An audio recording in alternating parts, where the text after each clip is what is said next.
नमस्कार दोस्तों, कैसे हैं आप सभी। आज की कहानी का शीर्षक है किराए की बेटी। बनारस की तंग गलियों के बीच एक गली सफ़ेद रोशनी से नहाई हुई थी। एक पुराना कोठीनुमा मकान दुल्हन की तरह सजा हुआ था। हर कोई अपने में मस्त था। पंडित जी पूजा की तैयारी में मग्न थे। बच्चे खेल रहे थे। सजी धजी महिलाएं आपस में एक दूसरे को अपने गहने और साड़ी दिखाने में मशगूल थी। तभी एक सुंदर सी रौबदार महिला वहां पहुंची और चिंता जताते हुए बच्चों से बोली, अरे तुम लोगों ने शेखर को बुलाया कि नहीं? भागकर जाओ और जल्दी से शेखर को बुलाकर लाओ, मुहूर्त निकला जा रहा है। तभी एक सुंदर युवक पीला कुर्ता सफ़ेद पजामा पहने हुए आंगन में पहुंचा। माँ, आपका शेखर हाजिर है, कहते हुए उसने माँ के गले में बाहें डाल दी। माँ ने बड़े प्यार से शेखर को देखा और बोली, कितना सुंदर लग रहा है मेरा बेटा। इसे काला टीका लगा दो, नहीं तो किसी की बुरी नज़र लग जाएगी। आज शेखर की शिखा के साथ शादी है। बड़ी धूमधाम से दोनों का विवाह संपन्न हुआ। शिखा की सास तो शिखा जैसी सुंदर और सुशील बहू पाकर धन्य हो गई और शेखर का हाल तो ऐसा था कि उसे शिखा को प्यार करने के लिए 24 घंटे कम पड़ रहे थे। उसे लगता कि शिखा बस सारा टाइम उसके पास ही बैठे रहे। शिखा को यह सब देखकर लगता जैसे सारा जहां उसके आंचल में सिमट आया है। शिखा और शेखर के दिन रात प्यार की सरगोशियों में गुजरने लगे। एक हफ्ता कैसे बीता पता ही नहीं चला। कुछ ही दिन बाद शिखा के भाई और पिताजी शिखा को लेने आए तो शेखर का मन शिखा को छोड़ने के लिए तैयार ही नहीं था। शेखर बेचैन होकर शिखा से बोला, यार मैं तो तुम्हारे बिना एक पल भी नहीं रह सकता। तुम कुछ ऐसा जुगाड़ करो कि हम एक साथ तुम्हारे मायके जाएं और तुम मेरे साथ ही लौट आओ। शिखा का हाल भी शेखर जैसा ही था। वह भी शेखर से दूर नहीं रहना चाहती थी। अगले दिन शिखा ने हिचकिचाते हुए माँ से कहा, माँ वो दरअसल मुझे कुछ ज़रूरी काम है, इसलिए मैं सोच रही थी कि मैं शेखर के साथ मायके आऊँ और 2-3 दिन वहाँ रहकर उनके साथ ही वापस आ जाऊँ। माँ बहू के मन की बात समझ रही थी, इसलिए मुस्कुराते हुए बोली, अच्छा ठीक है, मैं तुम्हारे पिताजी से बात कर लेती हूँ। फिर माँ ने शिखा के पिताजी से कहा, दरअसल कल हमारे यहाँ पूजा है, इसलिए पूजा के बाद शिखा को लेकर शेखर इलाहाबाद पहुँच जाएगा। उधर 2-3 दिन रहकर संगम स्नान भी कर लेंगे और वहाँ से साथ वापस भी आएंगे। शिखा के पिताजी ने हामी भरते हुए कहा, ठीक है, शेखर भी आएंगे तो हम सबको अच्छा लगेगा। शिखा के पिताजी उसी दिन शाम की गाड़ी से वापस चले गए। दूसरे दिन शिखा और शेखर को निकलना था। शेखर अपनी नई कार से ससुराल जाना चाहता था, पर माँ का मन नहीं था। फिर भी बेटे की खुशी के लिए उन्होंने हाँ कर दी। शादी के बाद दोनों पहली बार इस तरह जा रहे थे। लाल रंग की साड़ी और ढेर सारे गहनों से सजी शिखा बहुत प्यारी लग रही थी। रास्ते में शेखर उसे बार बार देख रहा था। दोनों अपनी मस्ती में दुनिया से बेखबर चले जा रहे थे। तभी सामने से एक अनियंत्रित ट्रक तेजी से आ गया। जब तक वे दोनों कुछ समझ पाते, एक तेज आवाज़ के साथ सब कुछ शांत हो गया। आँख खुली तो दोनों ने खुद को हॉस्पिटल में पाया। शिखा पट्टियों से बंधी लेटी हुई थी। पास में परिवार के सभी लोग थे। माँ बोली, ईश्वर की कृपा है कि इतने भयानक हादसे के बाद भी तुम दोनों बच गए। शिखा के पैर में फ्रैक्चर हो गया था, इसलिए 3 महीने वे बिस्तर पर रही। इस दौरान शेखर और माँ ने उसकी बहुत सेवा की। उसके बाद सब सामान्य हो गया।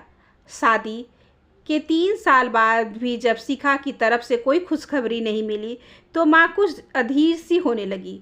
माँ के कहने पर दोनों डॉक्टर से मिलने और उन्हें बहुत सारे मेडिकल टेस्ट कराने पड़े। सारी रिपोर्ट देखने के बाद डॉक्टर ने कहा, लगता है शिखा को कभी गहरी चोट लगी थी, जिसकी वजह से वो अब माँ नहीं बन सकती। डॉक्टर की बात सुनते ही दोनों जैसे जर हो गए। डॉक्टर ने दोनों को मनस्थिति को समझते हुए कहा, परेशान क्यों होते हो? आज मेडिकल साइंस इतना आगे बढ़ गया है कि कोई स्त्री भी माँ बनने का सुख ले सकती है। आपको ऐसी कोई सरोगेट मदर मिल जाएगी जो आपके बच्चे के लिए अपनी कोख किराए पर दे देगी।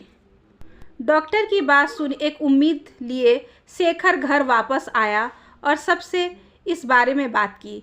बाकी लोग तो राजी थे, लेकिन माँ को इस बात से सख्त ऐतराज़ था। माँ ने गुस्से में कहा, साइंस ने तो आज माँ और ममता दोनों को बेच दिया है। अरे वह हमारे वंश का थोड़े ही कहलाएगा। उसमें किसका खून होगा, किसके संस्कार आएंगे। माँ ने एक सांस में कई प्रश्न पूछ डाले। साथ ही ये ऐलान कर दिया कि हमारे घर में यह सब गलत काम नहीं होगा। माँ के फैसले ने उन दोनों की उम्मीद पर पानी फेर दिया। दोनों अब बहुत उदास रहने लगे थे। शेखर अब शराब पीने लगा था, ऑफिस से घर देर से आने लगा था। शिखा से शेखर की ऐसी हालत देखी नहीं जा रही थी, लेकिन वह चाहकर भी कुछ नहीं कर पा रही थी। फिर एक दिन डॉक्टर का फ़ोन आया। उन्होंने बताया कि वे एक ज़रूरतमंद औरत को जानते हैं जो उन्हें अपनी कोख किराए पर दे सकती हैं। डॉक्टर के फ़ोन से मानो दोनों को नई जिंदगी मिल गई। शेखर थोड़ा हिचकिचा रहे थे, लेकिन शिखा ने फैसला कर लिया था कि वो मातृत्व के इस सुख को हासिल करके रहेगी। काफ़ी विचार विमर्श के बाद दोनों ने यह तय किया कि वे अगले दिन सुबह डॉक्टर के क्लिनिक जाएंगे और उस औरत से मिलेंगे। दूसरे दिन जब दोनों क्लिनिक पहुंचे तो डॉक्टर ने उनका परिचय सीमा से कराया। 29-30 साल की वह युवती भले घर की लग रही थी। शिखा, ये है सीमा, जो आपके बच्चे के लिए सरोगेट मदर बनने को तैयार है। और डॉक्टर की बात बीच में ही काटते हुए शिखा बोली, डॉक्टर, मैं इनसे अकेले में बात करना चाहती हूँ। ज़रूर ज़रूर, आप दोनों बातें कीजिए, तब तक मैं शेखर से भी बात कर लेता हूँ। सीमा के पास बैठते ही शिखा ने उससे एक साथ कई सवाल पूछ डाले। सीमा, आपके घर में कौन कौन है? आपके बच्चे कितने हैं? आपको क्या आवश्यकता पड़ी जो आपने यह फैसला किया? सिर झुकाए बैठी सीमा ने बुदबुदाते हुए कहा, मेरे घर में पति और एक 10 वर्ष का प्यारा सा बेटा है। मेरे पति एक प्राइवेट कंपनी में नौकरी करते थे, मगर कंपनी घाटे में जाने के कारण कर्मचारियों की छटनी कर दी गई, जिसमें हमारे उनका नाम भी आ गया। छोटी नौकरी और जिम्मेवारी ज़्यादा होने के कारण हमारे पास कुछ भी जमा पूंजी नहीं है। नया कारोबार तथा नया जीवन चलाने के लिए पैसा तो चाहिए ही। बेटे की पढ़ाई भी मुश्किल में आ गई है। मैं डॉक्टर साहब के घर के पास ही रहती हूँ। इनसे हमारे दुख छिपे नहीं हैं। इन्होंने ही आपके बारे में बताया और मुझे व मेरे पति को बहुत समझाया। शुरू में वे तो इनके खिलाफ थे, पर डॉक्टर साहब ने बताया कि अपना बच्चा पैदा करना और सरोगेसी से पैदा करने में बहुत फ़र्क है। मुझे लैब में तैयार भ्रूण को अपने गर्भ में डालना होगा और उसे पालना होगा। इस दौरान कोई गैर मर्द मुझे छुएगा भी नहीं। इसमें केवल मुझे शारीरिक तकलीफ होगी और बदले में 2 लाख रुपए मिलेंगे, जिससे हम नया काम शुरू कर सकेंगे। सिर्फ 9-10 महीने में हमारा जीवन दोबारा पटरी पर आ जाएगा। शिखा चुपचाप उसकी बातें सुन रही थी। लाचार दोनों ही थे, एक गरीबी के कारण और दूसरी माँ न बन पाने के कारण। वो दोनों ही एक दूसरे का सहारा बन सकती थी।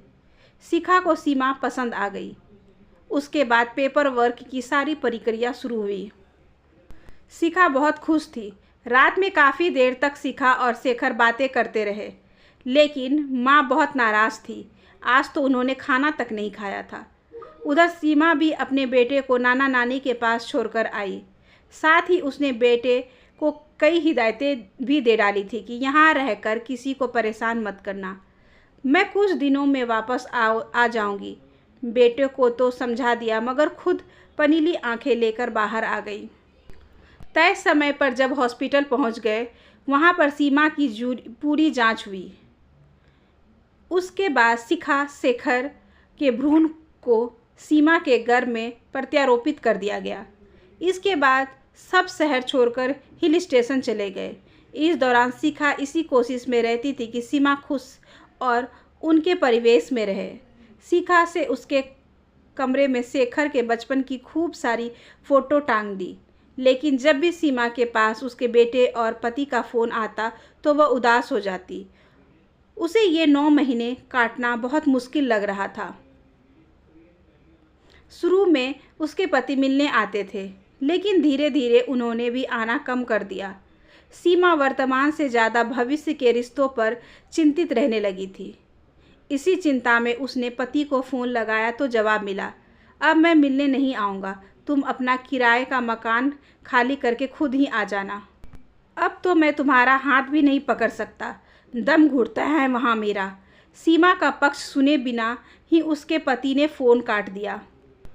सीमा की आंखों से आंसुओं की धार बहने लगी, मगर जब गर्भ में अंदर 4 महीने के शिशु ने हरकत शुरू कर दी तो सीमा के मन में मकान खाली करने की बजाय माँ के भाव जागने लगे।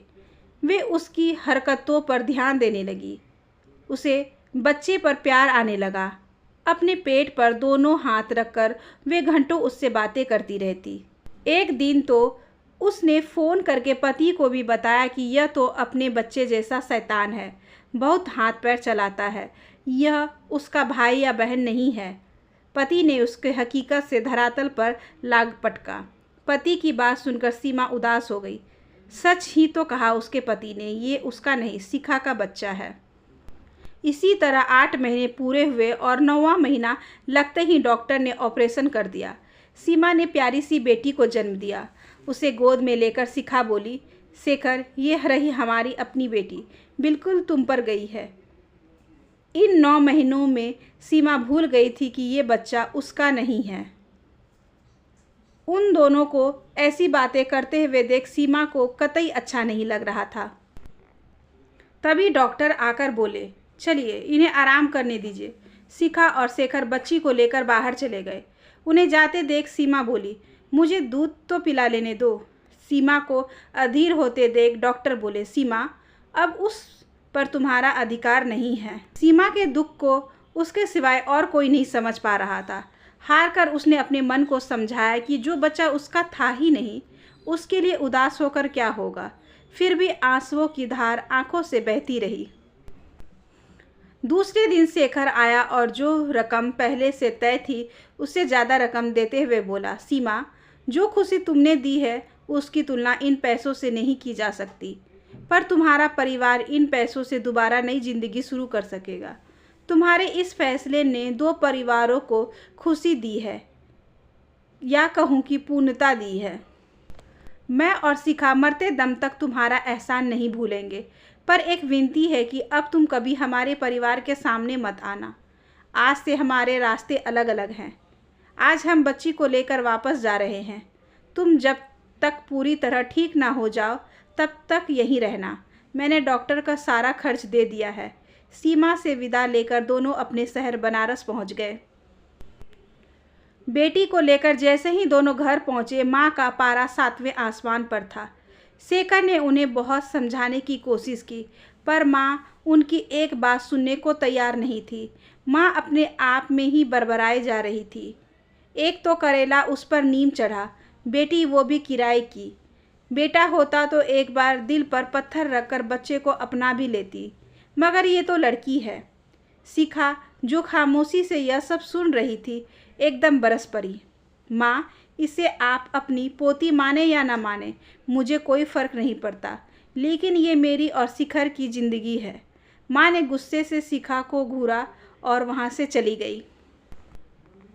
घर के सभी सदस्यों ने बच्ची को पूरे मन से अपना लिया, लेकिन माँ अपनी जिद पर अड़ी रही। शिखा और शेखर ने माँ को समझाने की लाख कोशिश की, लेकिन उनके व्यवहार में कोई परिवर्तन नहीं आया। गोद में उठाना, पुचकारना तो दूर, बच्ची के रोने पर भी वो कभी उसके पास तक नहीं फटकती थी। घर का ऐसा माहौल देखकर थक हार कर उन दोनों ने घर से दूर रहने का फैसला कर लिया।